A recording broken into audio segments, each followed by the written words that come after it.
Ya aman-aman aja selama kamu mainnya gak kesetanan.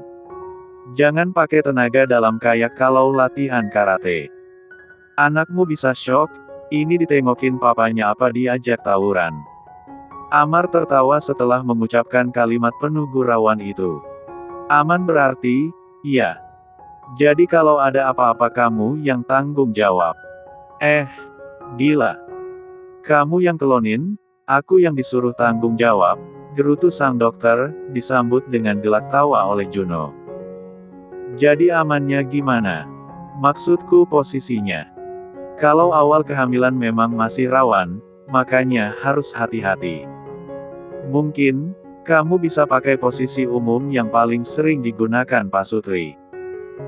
M0T, M4N0NT0P. Juno manggut-manggut. Dibuangnya di mana? Tanya Juno, membuat Dokter Amar seolah ingin ganti profesi dari dokter menjadi P3 Bivinu bayaran. Seenaknya kamu aja. Mau di dalam, di luar, asal jangan di rahim tetangga. Sialan, kamu. Maki Juno. Udah gak bener kalau dokternya macam kamu. Aku bukan dokter ahli kandungan, kalau kamu lupa aku ingatkan. Udah, selamat malam. Terima kasih sudah meluangkan waktumu yang berharga.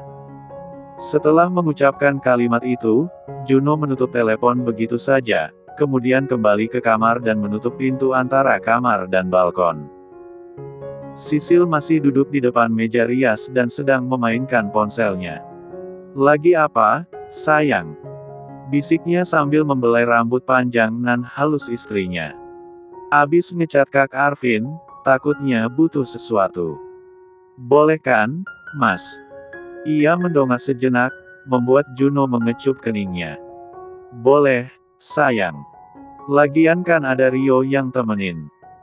Cuma mau mastiin. Takut Kak Arvin rasa ada yang kurang. Terus gimana katanya? Alhamdulillah, katanya nyaman-nyaman aja, Mas. Dokternya juga ramah. Ia tersenyum setelahnya. Jadi sekarang udah tenang? Tanyanya, membuat Sisil mengangguk. Ya udah, yuk. Aku temenin tidur aja.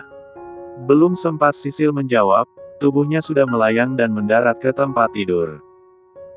Disusul dengan serempat ngan bertubi-tubi yang dilakukan oleh Juno. Lamunan Nindi membuyar oleh suara ketukan pintu kamar pagi itu. Juno berdiri di ambang pintu sambil menatapnya diiringi senyum tipis. Sibuk? Gak? Tanyanya. Nindi menjawab dengan gelengan kepala pelan. Juno pun segera masuk dan duduk di sisi adiknya, lalu menyerahkan sebuah kartu belanja. Apa ini, Pak? Tanya gadis itu, masih dengan panggilan formal. Kok masih panggil Pak? Gak mau dinaikin levelnya? Tanyanya terkekeh. Namun, Nindi tak menyahut dan malah menunduk. Jujur, ia masih malu dan merasa tidak pantas jika harus memanggil Juno dengan sebutan lain. Maaf, ya udah, gak apa-apa. Kamu pasti belum terbiasa. Juno tersenyum dan membelai puncak kepala adiknya. Ini ATM buat kamu. Kamu boleh pakai kartu ini untuk keperluan kamu. Nggak usah, Pak. Saya masih ada uang buat bekal, kok. Kalau gitu simpan aja. Siapa tahu kapan-kapan kamu butuh buat beli sesuatu. Juno tahu Nindi akan menolaknya. Karena itu ia letakkan kartu ke atas meja. Sebelum keluar kamar ia sempat membelai rambut adiknya. Sementara Nindi hanya menatap pintu kamar yang baru saja tertutup. Kartu pemberian Juno itu ia masukkan ke dalam laci. Tak ingin dianggap memanfaatkan atau dianggap tidak tahu diri jika sampai menggunakan kartu pemberian Juno. Beberapa hari berlalu dengan cepat. Arvin dinyatakan membaik dan mengantongi izin pulang dari dokter. Hanya lengan kirinya yang belum pulih dan masih harus menggunakan gips. Tetapi, kondisi tubuhnya sudah jauh lebih baik. Untuk sementara Arvin akan tinggal di rumah Rio, sebab di rumah Juno hanya ada 2 kamar. Sebenarnya Arvin sudah ingin kembali ke desanya, namun Juno melarang sebab Arvin masih harus menjalani pengobatan rutin sampai kondisinya benar-benar pulih. Sementara Nindi, sejak mengetahui hubungan antara dirinya dengan Juno, ia jadi banyak melamun. Meskipun Juno dan Hito memperlakukannya dengan sangat baik, namun tetap saja merasa tidak enak. Bahkan ia berencana akan kembali ke desa asalnya dan tinggal di panti asuhan setelah penerimaan ijazah. "Kamu belum selesai, Nin?" tanya Sisil yang baru saja masuk ke kamar dan melihat Nindi masih membenarkan riasan di wajahnya. Purna Asuh SMA hari ini digelar di sebuah hotel. Nindi tampak cantik dengan kebaya modern ala anak muda. "Sudah. Ayo cepat berangkat. Mas Juno udah duluan sejak tadi. Jadi, kita berangkatnya diantar Kak Rio." Tanpa mengulur waktu mereka segera menuju mobil. Sisil menyambut Arvin dengan sukacita. Hari ini Arvin yang akan menjadi wali murid untuk Sisil, sebab status pernikahannya dengan Juno masih dirahasiakan. Setidaknya, setelah acara kelulusan selesai, barulah Juno akan mengumumkan pernikahan mereka, sekaligus meresmikan pernikahan mereka secara agama dan hukum. Sementara Juno akan menjadi wali murid untuk Nindi. "Serius kamu?" Mata Juno terbelalak setelah Juno bercerita tentang fakta bahwa Nindi ternyata adalah adiknya dari lain ibu. Niko sendiri baru kembali setelah beberapa hari berada di luar kota, sehingga tidak mengetahui tentang apa yang terjadi kepada temannya itu. "Iya, bro.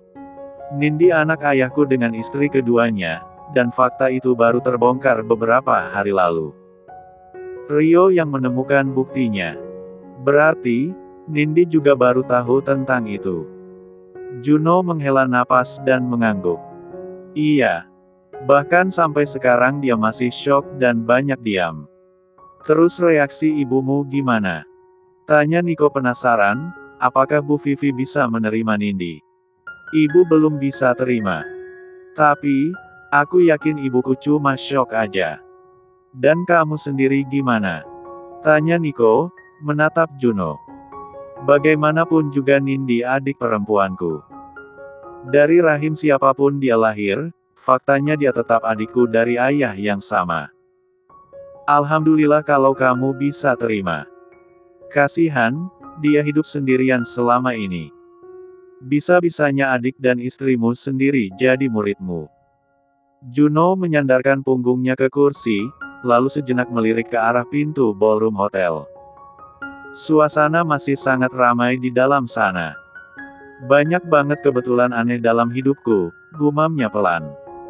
"Gadis yang dipilih ayah ternyata Sisil." Niko tertawa pelan. "Untung kamu belum pisah sama Sisil. Andai surat perjanjian pernikahan kalian itu terjadi, bakal nelangsa kamu. Alhamdulillah gak sampai ke titik itu."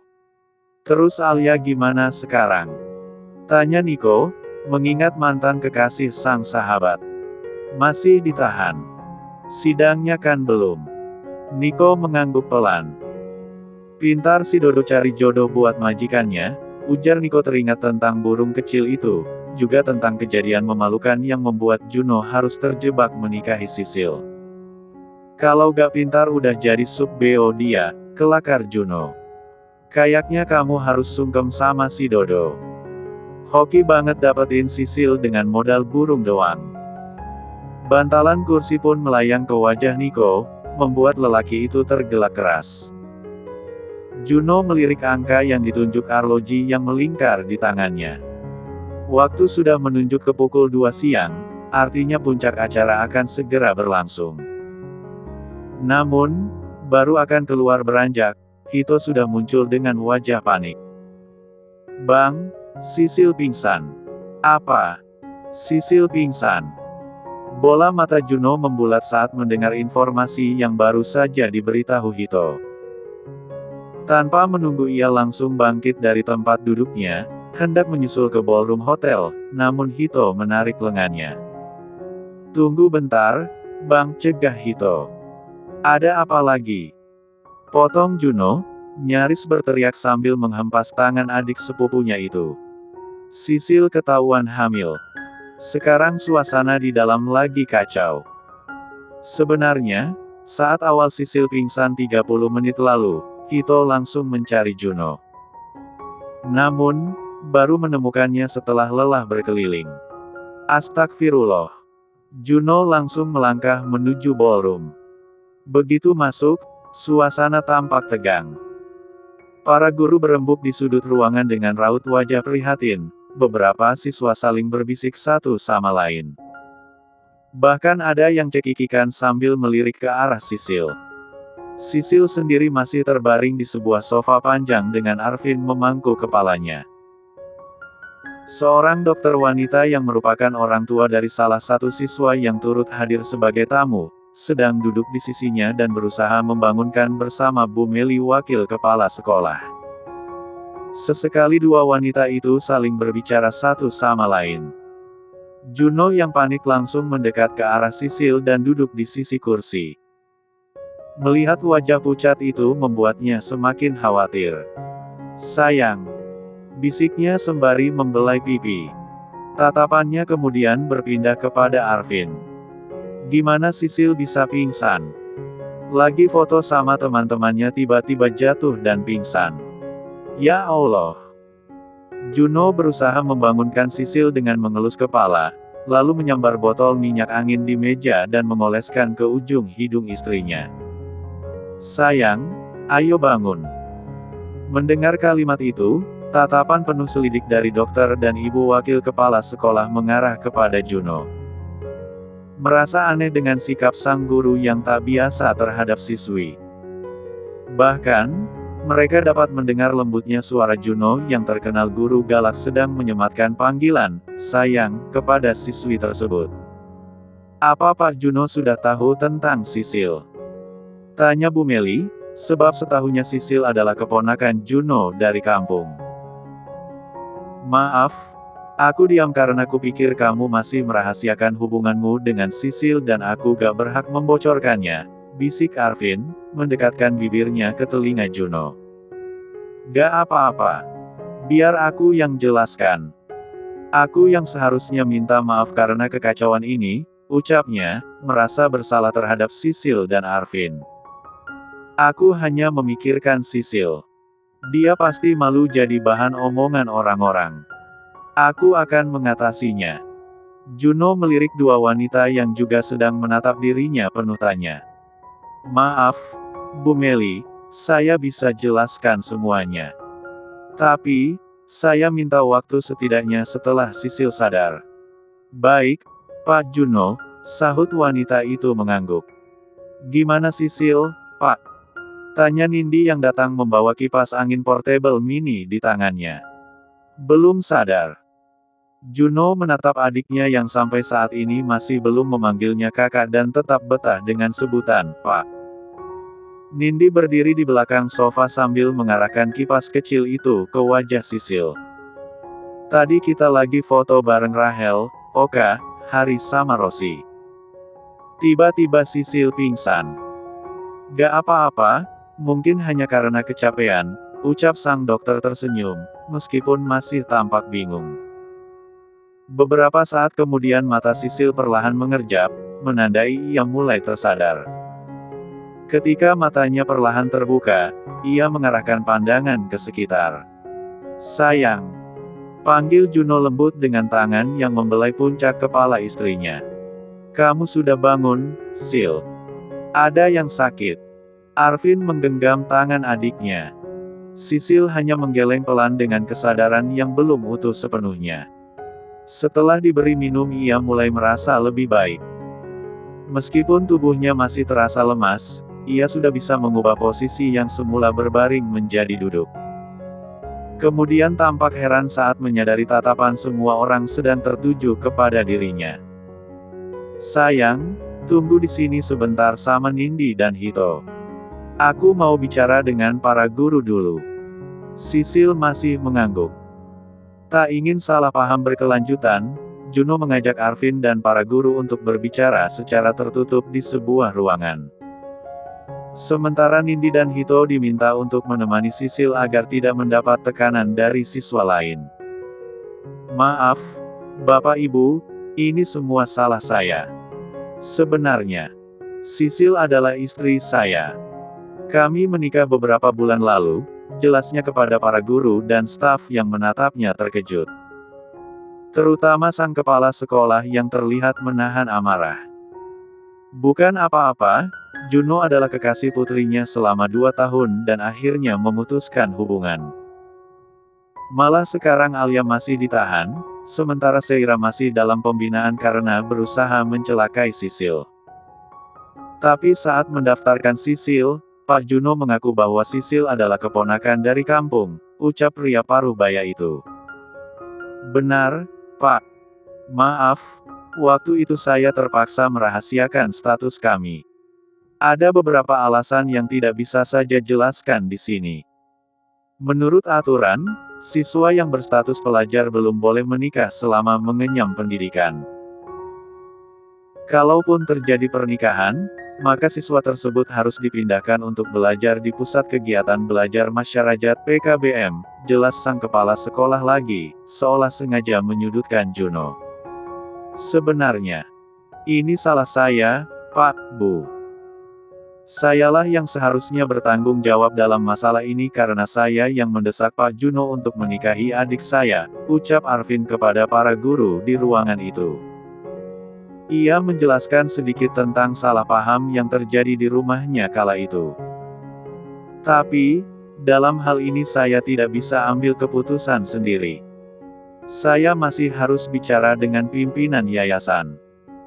Biar beliau yang memutuskan akan memberi sanksi kepada Pak Juno atau tidak, ucap Pak Akbar lagi.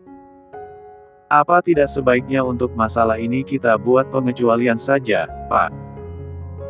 Lagi pula, Sisilia Radisti meraih juara umum dan menjadi lulusan terbaik dengan nilai paling tinggi.